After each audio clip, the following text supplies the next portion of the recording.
Okay, so we're going to start with letter A first to find the frequency.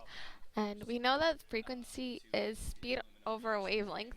So we're going to use our speed constant, which is 3 times 10 to the 8th power. And we're going to divide that by the wavelength that they gave us up at the top, which was 3.52 times 10 to the negative 34th meters. And once we divide those two, we're going to get a frequency of 8.52 times 10 to the 14th meters. And that is our answer to part A. And then for part B, we're going to use, to calculate the energy, we're going to use the energy formula, which is H times F. And we know that H is Planck's constant, which is 6.63 times 10 to the negative 34th.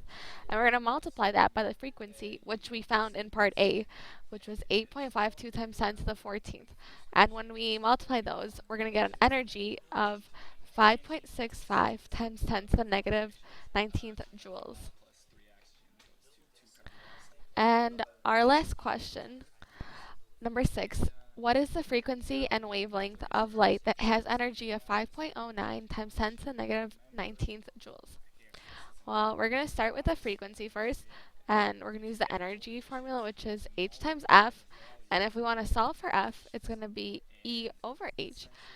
So we're going to use the wavelength that they gave us at the top, which was 5.09 times 10 to the negative 19th. We're going to divide that by Planck's constant, which is going to give us a frequency of 7.68 times 10 to the 14th hertz. And that solves our frequency. And to find the wavelength, we're going to use C equals F times lambda. And to solve for lambda, which is our wavelength, it's going to be C over F. So we're going to plug in our constant for C, which is 3 times 10 to the 8th. And the frequency that we got for the first part, we're going to plug that in for the frequency. And when we divide those two numbers, you'll get 3.91 times 10 to the negative 7th meters.